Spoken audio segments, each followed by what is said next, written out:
Well, hello there. My name is Brooks Hitsfield with 7 Sons, and this is my lovely wife, Catherine. And we're here to share with you just 5 simple tips when it comes to meal prepping to help save you some time and some money in the kitchen.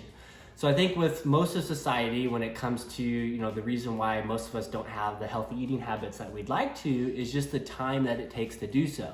So when you think about, the time that it takes to source the right ingredients from local farmers even, and deciding what to make. So meal planning, especially if you have picky eaters in your house, it becomes more complicated.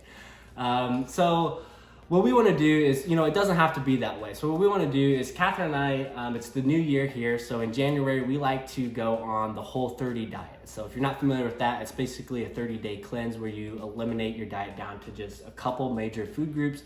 Then after the 30 days, you introduce a few of those food groups back to see what you do well with, what you don't. We decided to try it out after reading the book, It Starts With Food by Dallas and Melissa Hartwig.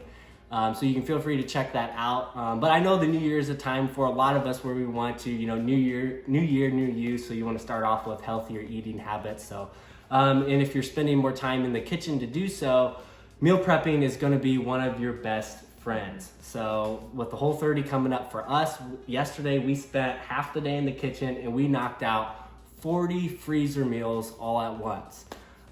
So with that experience, we made a list, after doing that yesterday of just 5 simple tips that we want to share with you guys, especially if meal prepping is something that's new to you that I think you're going to enjoy.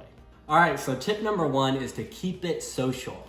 So this is something we kind of thought of because Catherine in years past has done a lot of the meal prepping all by herself. She's been so gracious. But the more people and hands you get involved, it makes a big difference to not only, save a lot of time versus doing it yourself, but then more hands involved, it's going to save time and it can also save you money because if you're, planning meal prepping the same recipes with maybe some close family members or close friends, then you can go in bulk and when it comes to buying some of the major ingredients. So it's definitely more fun as well to keep it social. So turn on the music, get it going, and you're gonna save a lot of time and money if you get more people involved. Number 2, sequence the prepping. Do you wanna explain that? Yeah, so I am personally a big planner. So when I do my meal prepping, I look at my recipes that I'm gonna make for the day and I look at what's gonna take the longest to cook. So for me, I know we go through a lot of chicken and a lot of bacon. So what I do first thing is I put all my chicken in a crock pot and I just turn it on and let it do its thing.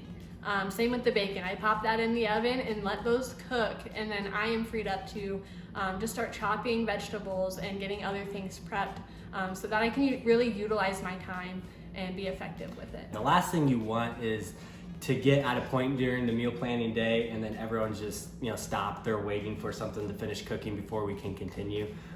So it's really helpful to have someone to lead the whole day, someone who's really good at planning and organizing. So Catherine's that person for us. And it just helps keep everyone a lot more efficient and make sure there's no dead time. Number 3 is about storage containers. So this is really about just having enough. So for us, when we're prepping 40 freezer meals at a time, you can imagine that will tie up our storage containers for about the next month or so, which can be annoying if you need those for other things. So we like to use glass Pyrex for storage. But if you're just getting started, maybe something you can think about if you don't have enough of those is disposable storage containers.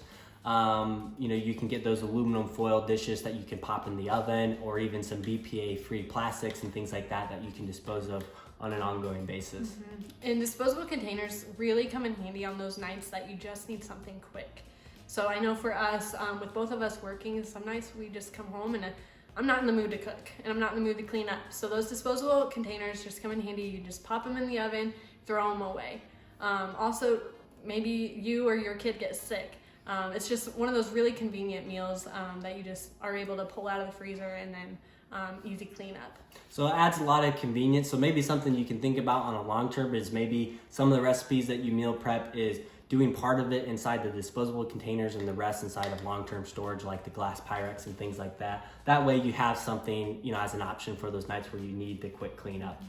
All right, so tip number 4, make sure you have the right kitchenware. One thing that I found Brooks and I doing yesterday was I only have one medium-sized pot and we like to do sweet potato chili. So I found us doing multiple batches of that in that little pot that I had. So that took a lot of time, it took a lot of energy. So don't be afraid to ask a family member to borrow one of their pots or pans or whatever you may need.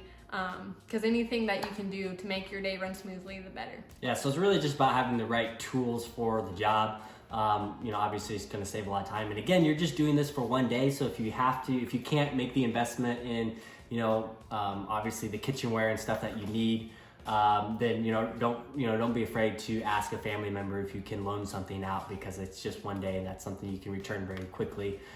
Final tip is freezer storage. So obviously one of the first things you'll run out of, or that will be your first bottleneck when it comes to the amount of meal prepping you can do, is the freezer storage to hold everything. So you need to make sure that you have enough. And if you don't want to invest in something new, then there's some great places to pick up some used options. Yeah, some of my favorite places are like Facebook Marketplace. They have so many options that you can look for as far as like dimensions and all of that. But Facebook Marketplace, Craigslist, Lowe's Scratch and Dent, that's my favorite place to look. You can just get a lot of good deals and just a lot of variety of what you're looking for. And again, I think probably a couple $100 you can pick up something that you need and that is nice and something to use. And I think a lot of people are, we see a lot of these on Facebook Marketplace and Craigslist, because I think a lot of people in our fast-paced society are getting rid of their extra freezers. So there seems to be, from what we've researched, a lot of options out there that you can pick up used.